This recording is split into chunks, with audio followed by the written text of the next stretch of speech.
Hi there everyone. Hi there. I decided a little while ago to make a video, so I had a little time to gather my thoughts. However, excuse my pajamas, there's no point in dressing up for a video like this. I'll say from the word go that this video won't be a happy one, because it won't be a happy one, because I pretty much don't feel okay at all. I invited my sister to join me in this video. I invited her because she has been my shoulder to cry on for the last months, and obviously she's so camera shy, and I don't want her to be so shy anymore or something. Anyway, I was saying that I'm not feeling okay at all. I'm going through hell. This is how I would describe the feelings that I'm feeling. Hell. And beyond hell.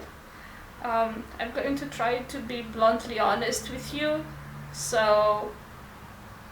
And about the things that I'm going through. It is not so much the fact that I am blind at the moment that affects me so badly, but actually the healing process is the one that is killing my nerves and everything. So let me try to explain better what is it that I'm feeling. Let's say that this is the brain. I hope it is visible. Yeah. Okay, so this is, let's say, the brain. And what I feel is quite literally electricity. It is, people say that the brain is an electric network. And what I'm feeling is actually electricity. And this electricity circulates around the brain and inside it. And then when it gets to certain places where I know my brain was damaged, which is here, where the site is, this electricity becomes very tight, let's say. It becomes hard for it to go through, so it cuts. It feels like it is actually cutting through my brain until it passes, and it has to circulate in circles. Really, it has to do that in circles, and then at some point it simply explodes. So my brain explodes. It feels like an atomic bomb, and I feel this 24/7 every day for the last 4 months. For the past weeks or so, this electricity or something has been circulating in a pattern, so the way it feels like this is how it should be. But why is it that I'm feeling this? There is no doctor that was able to explain it to me or to my parents, or no one is able to understand why is it that I'm feeling. But it is impossible to bear, guys. It is impossible to bear. And on top of it, I don't know, at times the side of my face becomes very, I don't know how to say this. The muscles act in a very strange way, and they become very tight, very, very tight, like immobile or something, no? Yeah. So it is something like that's how I am able to talk or something. They loosen up in around 5 to 10 minutes, and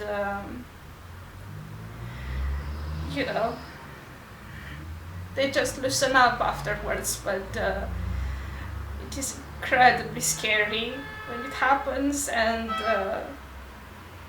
it just adds up to the hell that I'm already feeling 24/7.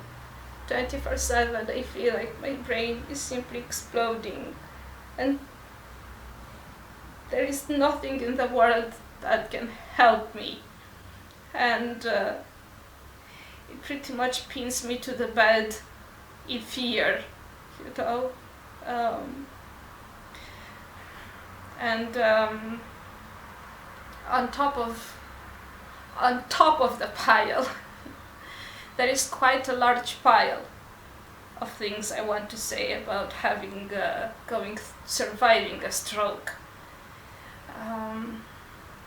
A pretty bad one too, because mine was very bad. So during the night, when I go to sleep and wake up, my brain produces those explosions, like I said, and at times it sends something like a impulse or something. Yes. Into my body, and I feel like I'm being possessed, quite literally. Like I'm convulsing or something. My sister says that it is not as visible as I might think it is, but this is how it feels. It feels like my body is possessed. It feels like I'm jumping a meter up in the air. And it is, again, just another thing that's impossible to bear. And since my hearing is affected, I always hear noises somewhere around the ears, and here there are always noises that I'm hearing, and it is because the side of the hearing that translates the noises into words and is damaged. So I'm actually hearing noises, but I am unable to translate them. And what else? There is so much. There are so many small things that just like I said, I'm going to be bluntly honest. There is no day that I do not want to die. There is no day that I don't want to die, and the only reason that I'm not doing something about this is because I promised my mother that I won't do it. It's the only reason. I promised her, and it feels like I finally discovered, in a way, my mother, and we finally have a very sincere relationship, and it brings me a lot of joy to be able to tell her everything. And moreover, sorry about the noise outside. Moreover, she watches me like an owl. 24/7. I'm never allowed to be more than 15 minutes alone. So I just have to bear.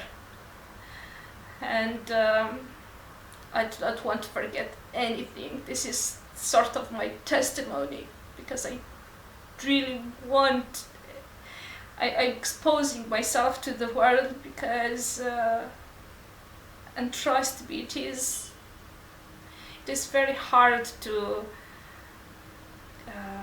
confide yourself to the world, to talk about such intimate thoughts and so on. But I have to. So what else is happening? My skin is affected in a way too, because let's say someone touches me and it takes me by surprise or something, and I just don't know what is happening. So then my brain sends a shock again, and it makes a noise, like a ding. They always laugh about me saying ding, but that's how my brain does. I just feel all this activity. I feel it, and it's horrible, guys. It's horrible. You have, I don't know if anyone has any idea of being aware of your brain activity 24/7. And so around 3 weeks ago, Yes. or so, I woke up in the morning and went to the bathroom for the usual stuff, to the bathroom, and when I was done, I felt a massive pain in my abdominal area and around the right side of my back in the lower part, not on the spine or something. I didn't feel it on the spine or something. So and then I started to shake through all my muscles. Well, all muscles in my body were shaking, and I wasn't able to control anything, and I was barely able to talk. I was going through a lot of pain, and it really felt like I was having another stroke.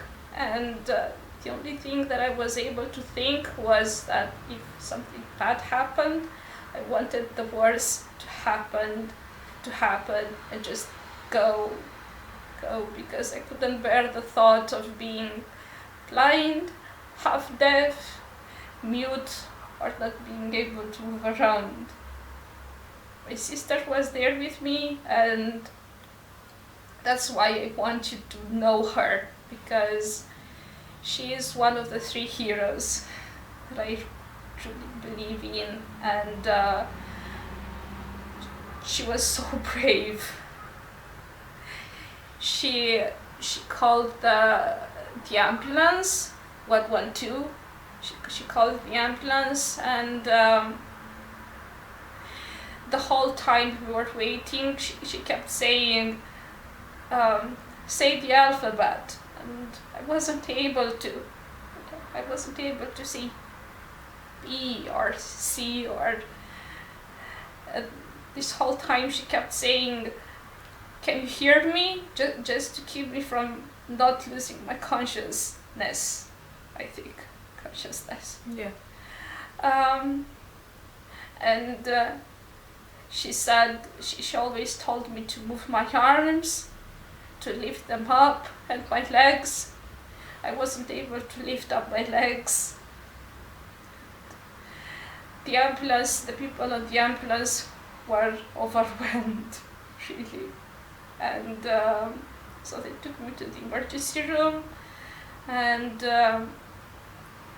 then I went through all those procedures, all sorts of procedures. I went through a short brain scan. It showed that there are no complications. So what I'm feeling inside the brain is just healing, probably. Who knows? No one knows. And then I went through a lungs scan, and they are fine too. My heart is all right. And then I went through an abdominal scan, and the doctors thought that I might have had a small kidney stone, and I might have eliminated that one during that morning. And so they took a sample of my body fluids, and they said something like I have some sort of an infection, but it is a little bit blurry what really happened, because I might have been dehydrated, even though due to lack of vitamins. or something. It's very blurry what was really going on, because I've been taking vitamins through pills, but somehow I'm not assimilating them, or I wasn't, or not enough, or something. So I don't know what caused that pain, but it was pain in my kidney, in my right kidney. And so I've been drinking a lot of natural juices and lots of water, and more than the usual, I mean. And went through two smaller crises, and I've been fine afterwards, no pain. But just like I said, it adds up to the pile, guys. It adds up, and this is how you really take for granted everything that you have. You know, the being able to move your fingers, you take that for granted. And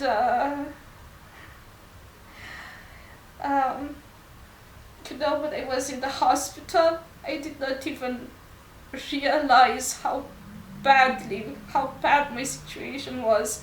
I had no idea. I was in IV, in intensive care, in IC for 4 days. I just didn't know why, and I was so pissed, let's say, because I did not know why was I kept in intensive care the longest. And it was because my brain was so close to explode. Really, it was so close to explode because of those clots, and I was this close to losing my life, and for what?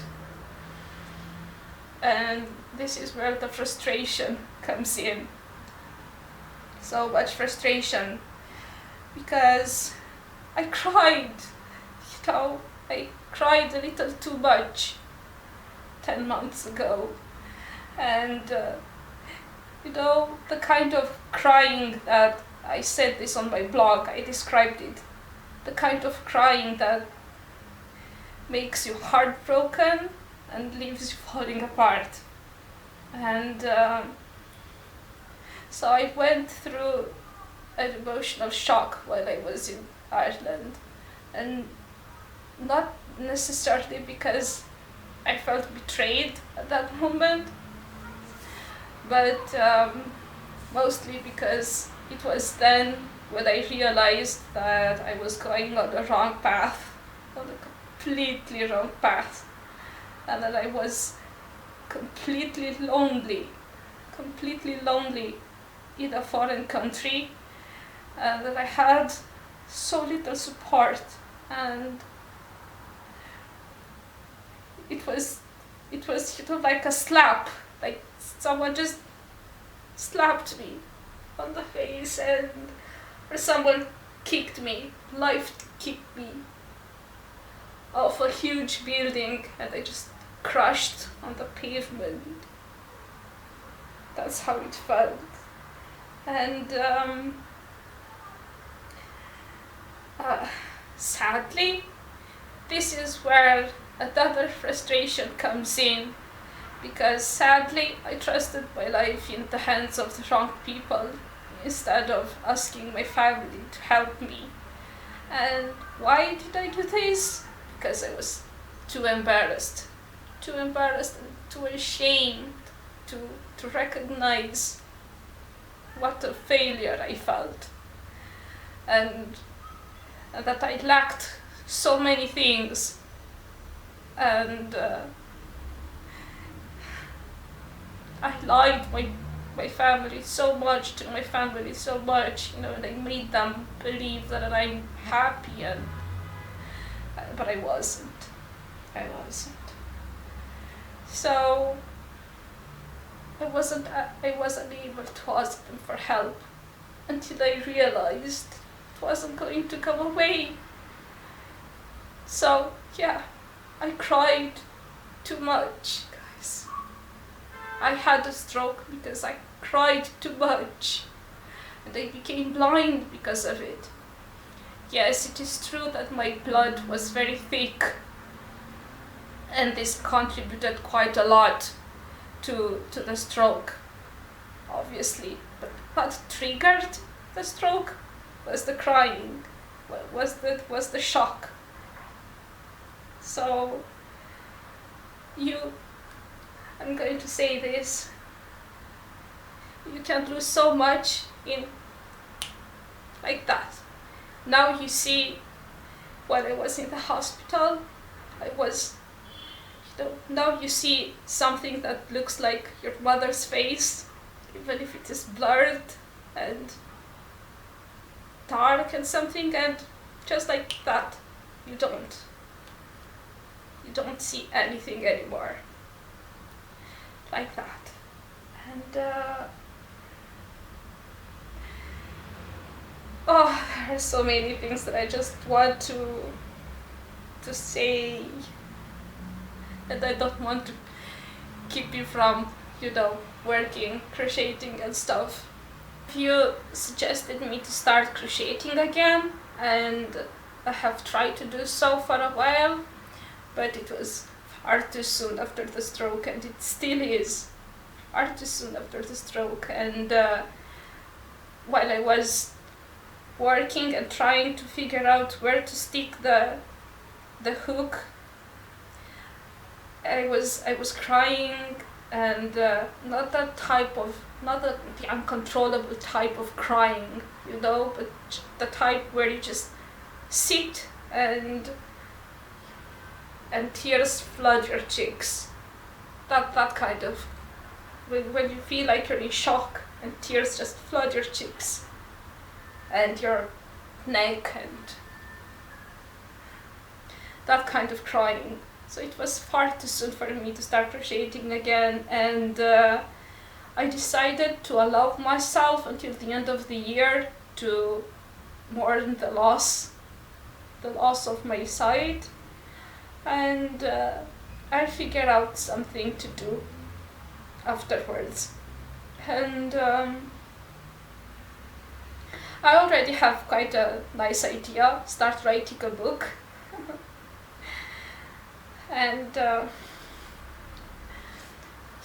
what else to tell you guys? My hearing is going well. It's going well. And I started to smell things, just like I said the last time. And my hearing is going well, so it feels like healing, but at times it doesn't. And I shouldn't be so pessimistic, I suppose. I've been able to perceive the movement of my eyelids for a while. It is the only movement that I'm able to perceive, the movement of my eyelids. And at times, when I said that my brain sends shocks and explosions, they sometimes send a shock in my eyes, and that's when I see a light, like I'm struck by lightning, but nothing else happens. It doesn't hurt me. Nothing really hurts me, but it feels like what I'm going through is hell and beyond hell. So maybe these were the things that I wanted to get out of my system, and I'll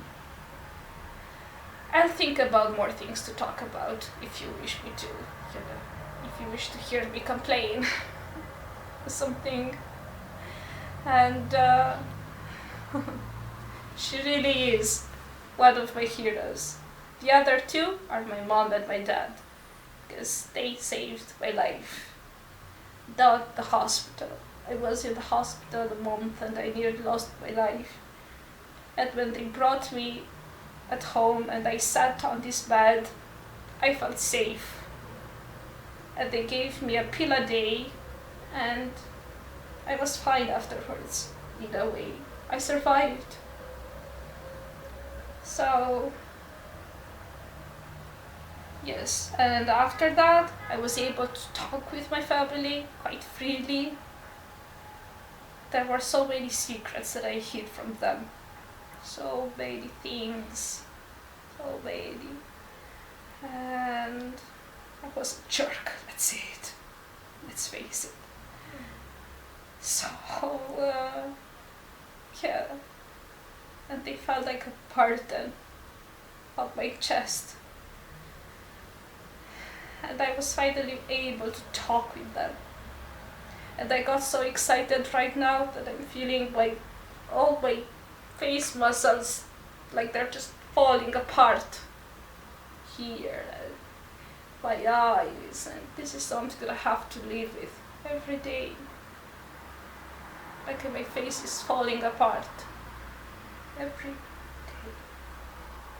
So this is all it takes to lose everything in that second.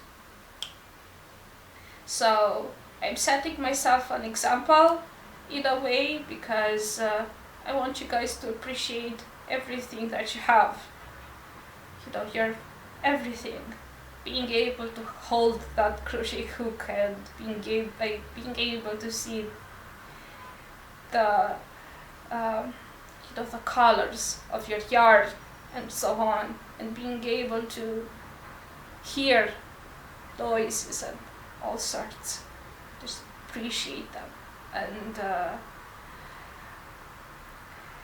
take care of yourself, and be creative too. I like creative people, and yeah, I hope I'm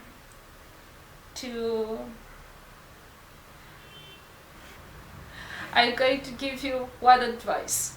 One advice. Please go and take a blood test. This is very easy. Just do a blood test and make sure your blood is fine. Mine was thick. Why? So many theories, and we simply don't know why my blood was so thick, and we'll make a future video and just talk about our conspiracy theories, why my blood was so thick. And make sure your blood is fine. It's very important, trust me. And that's about it. It is enough, I think. And I'm actually quite satisfied I was able to talk so much in English after such a huge long break. My brain is working fine in that matter. Yeah. So that's about it, guys. Thank you so much for your support, and I want to use this chance to thank you for your donations too. So many of you were so generous, and it helped us a lot. So, she's babysitting me 24/7, so she has not had a life because of me, and we'll make another video and just talk about my sister. Her name is Ada, and I'm so happy I have my family in my life, and they're supporting me. Okay, that's about it, I believe. Thank you for listening, and go and be happy, please. Take care. Thank you. Bye bye.